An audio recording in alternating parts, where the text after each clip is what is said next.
গৃহহীন যিমান লোক আছে সেইসকলক প্ৰত্যেক ঘৰ গৃহহীন লোক বা যাৰ কেঁচা ঘৰ আমি তেওঁলোকক ইতিমধ্যে আমি সংকল্প লৈছিলোঁ পকী ঘৰ দিয়াৰ ব্যৱস্থা আমি কৰা মাননীয় মুখ্যমন্ত্ৰী ডাঙৰীয়াই এই বিষয়ে আগতে সদৰি কৰিছে ময়ো আজি সদৰি কৰিছোঁ যে অসমত থকা প্ৰতিজন যাৰ কেঁচা ঘৰ থকা ব্যক্তিসকলে আগন্তুক দিনত পকী ঘৰ তেওঁলোকে পাব ইতিমধ্যে আমাৰ 28 লাখ ঘৰ আমাক আবণ্টন দিছিলে মাননীয় প্ৰধানমন্ত্ৰী নৰেন্দ্ৰ মোদী ডাঙৰীয়াৰ নেতৃত্বত আৰু 28 লাখৰ ভিতৰত ইতিমধ্যে 22 লাখ আমাৰ সম্পূৰ্ণ হৈছে বাকী আমাৰ 6 লাখৰ কাম নিৰ্মাণ কাৰ্য চলি আছে অতি শীঘ্ৰে তেওঁলোকৰ এমাহ দুমাহৰ ভিতৰতে কামবোৰ সম্পূৰ্ণ হ'বগৈ ইয়াৰ মাজতে আমাৰ ভাল খবৰ যে আমাক নতুনকৈ অতি কমেও 10 লাখ ঘৰ প্ৰধানমন্ত্ৰী নৰেন্দ্ৰ মোদী ডাঙৰীয়াই আমাক নতুনকৈ আবণ্টন দিব ভাৰত চৰকাৰে আবণ্টন দিব গতিকে জীৱিকা সখীসমূহে যিসমূহ ছাৰ্ভে কৰিছে সেই ছাৰ্ভে কৰাসমূহ আগন্তুক দিনত গাঁও সভাত তাত পাৰিত কৰিব লাগিব কাৰণ বহু ক্ষেত্ৰত দেখিছোঁ যে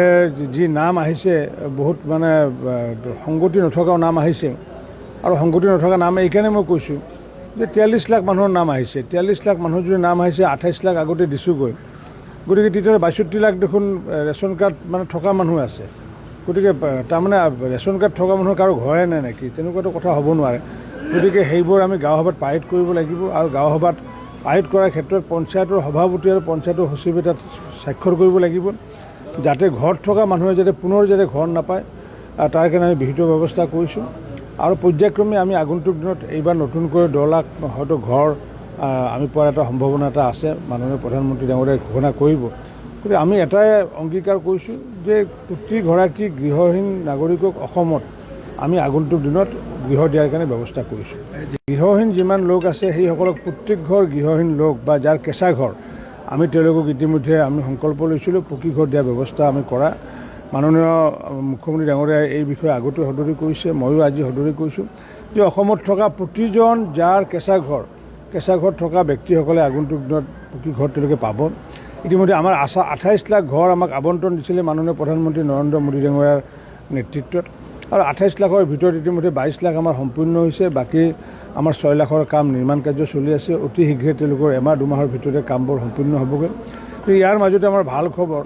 যে আমাক নতুনকৈ অতি কমেও 10 লাখ ঘৰ প্ৰধানমন্ত্ৰী নৰেন্দ্ৰ মোদী ডাঙৰীয়াই আমাক নতুনকৈ আবণ্টন দিব ভাৰত চৰকাৰে আবণ্টন দিব গতিকে জীৱিকা সখীসমূহে যিসমূহ ছাৰ্ভে কৰিছে সেই ছাৰ্ভে কৰাসমূহ আগন্তুক দিনত গাঁও সভাত তাত পাৰিত কৰিব লাগিব কাৰণ বহু ক্ষেত্ৰত দেখিছোঁ যে